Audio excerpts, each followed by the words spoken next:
समंदर के बाद दुनिया की छत पर चीन और अमेरिका आमने सामने आ गए हैं और जानेंगे पीओके में जहां पाकिस्तान ने बेहद खास तैयारी की है, तो वहीं दूसरी तरफ पाकिस्तान का प्रतिनिधिमंडल भारत दौड़ा है। जियोपॉलिटिक्स में बहुत कुछ चल रहा है, हमेशा की तरह जानने को मिलेगा बहुत कुछ। आइए जानते हैं इन खबरों को विस्तार से। दुनिया के सबसे ऊंचे पहाड़ों की छाया में एक बड़ा जियोपॉलिटिकल नाटक चल रहा है। इंडो पैसिफिक में लंबे समय से पिछड़ा हुआ अमेरिका अब तिब्बती पठार पर एक साहसिक कदम उठा रहा है। लेकिन ये सिर्फ अमेरिका और चीन के बारे में नहीं है, बल्कि भारत के पास एक बम्पर मौका है और वो इस पावर प्लेन के केंद्र में रखे संयुक्त राज्य अमेरिका, जो काफी समय से हिंद महासागर क्षेत्र में रक्षात्मक रुख अपना रहा था, अब वो तिब्बत के मुद्दे पर चीन के खिलाफ आक्रामक रुख अपना रहा है। ये रणनीतिक बदलाव भारतीय धरती पर भी देखने को मिल रहे हैं, जो पहले से ही तनावपूर्ण अमेरिका चीन भारत संबंधों में एक नया आयाम जोड़ रहा है। चल रहे व्यापार विवादों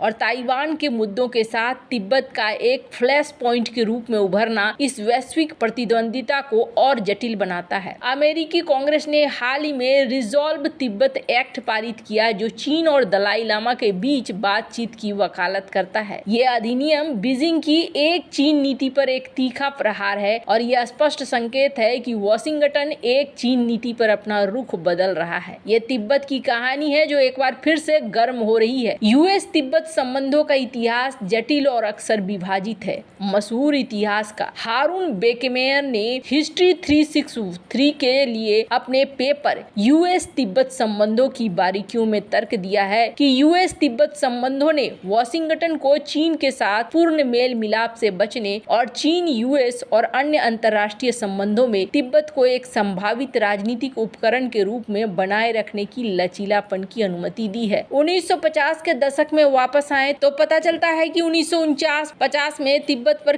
कम्युनिस्ट चीनी कब्जा करने के बाद अमेरिका ने 1950 में तिब्बत पर कम्युनिस्ट चीनी कब्जा करने के बाद अमेरिका ने कम्युनिस्ट शासन के विरोध के हिस्से के रूप में तिब्बती चीनी विरोधी प्रतिरोध के विभिन्न रूपों का गुप्त रूप से समर्थन किया। हालांकि 1972 में चीन अमेरिका के बीच सुलह के बाद अमेरिकी विदेश नीति के उपकरण के रूप में तिब्बत की उपयोगिता तेजी से कम हो गई। पिछली शताब्दी या उससे भी ज्यादा समय से तिब्बत का इतिहास अपने अंतर्राष्ट्रीय राजनीतिक स्थिति को लेकर भ्रम और संघर्ष से भरा रहा। 20वीं सदी के पहले भाग में तिब्बत को वास्तविक स्वतंत्रता प्राप्त थी। संप्रभुता के चीनी दावों के बावजूद तिब्बत ने 1914 में अपनी स्वायत्तता के लिए ब्रिटिश मान्यता हासिल की और चीनी अतिक्रमणों के खिलाफ सैन्य और कूटनीतिक बचाव बनाए रखा। इन कारकों ने 1949 तक अपने मामलों का संचालन करने की अनुमति दे दी। 1940 के दशक में इस क्षेत्र में शामिल अमेरिका ने तिब्बतीय स्वायत्तता को मान्यता दी, लेकिन तिब्बत को एक स्वतंत्र राष्ट्र के रूप में पूर्ण राजनयिक मान्यता देने से पहले अमेरिका रुक गया। 1950 में माओ त्से तुंग ने चीन में सत्ता संभालने के बाद उनकी पीपुल्स लिबरेशन आर्मी ने तिब्बत पर आक्रमण किया और तिब्बती प्रतिनिधियों को 17 सूत्री समझौते पर हस्ताक्षर करने के लिए मजबूर किया, जिससे तिब्बत को चीन में समाहित कर लिया गया। 1950 के दशक के शुरुआत में अमेरिका ने तिब्बती गुरिल्ला बल के लिए गुप्त समर्थन और दलाई लामा के लिए गैर सैन्य समर्थन प्रदान किया।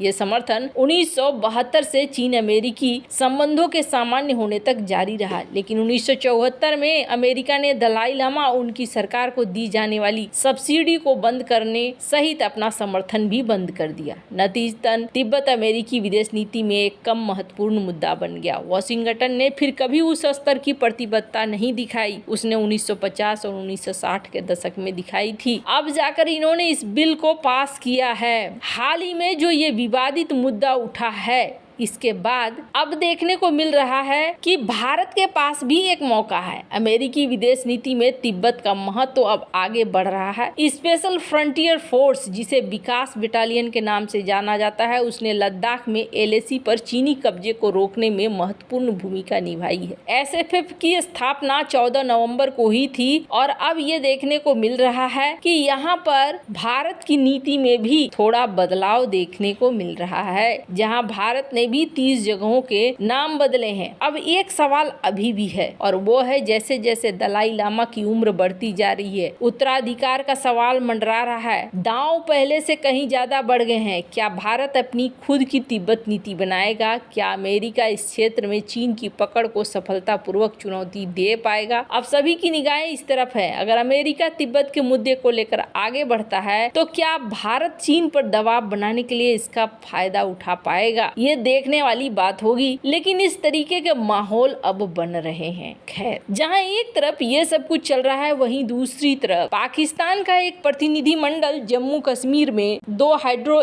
इलेक्ट्रिक प्रोजेक्ट का निरीक्षण करने के लिए रविवार शाम जम्मू पहुंचा है। डेलीगेशन का भारत दौरा सिंधु जल संधि के तहत तटस्थ विशेषज्ञ कार्यवाही का हिस्सा है। 1960 की संधि के विवाद निपटान के तहत 5 साल से भी ज्यादा समय में किसी पाकिस्तानी प्रतिनिधि मंडल की ये पहली जम्मू कश्मीर यात्रा है। 9 साल के बातचीत के बाद भारत और पाकिस्तान द्वारा हस्ताक्षरित संधि में विश्व बैंक एक हस्ताक्षरकर्ता के रूप में शामिल है। ये कई सीमा पार नदियों के पानी के उपयोग के संबंध में दोनों देशों के बीच सहयोग और सूचना के आदान प्रदान के लिए एक रूपरेखा स्थापित करता है। इस डेलीगेशन के जम्मू आने के बाद इस पर चर्चा शुरू हो गई है कि क्या भारत पाक के बीच रिश्तों की बर्फ अब पिघल रही है, जिसकी शहबाज शरीफ के पाक का पीएम बनने के बाद कई दफा चर्चा हुई थी। 2019 में जम्मू कश्मीर का विशेष दर्जा समाप्त किए जाने के बाद दोनों देशों के बीच संबंधों में आई गिरावट से पहले 3 सदस्यीय पाकिस्तानी प्रतिनिधि मंडल ने जनवरी 2019 में आखिरी बार सिंधु जल संधि के प्रावधानों के तहत पाकलदुल और लोअर कलनई जल विद्युत परियोजना का निरीक्षण किया था। अधिकारियों ने बताया कि पाकिस्तानियों सहित आने वाले विशेषज्ञ केंद्र शासित प्रदेश में अपने प्रवास के दौरान चेनाब घाटी में किशनगंगा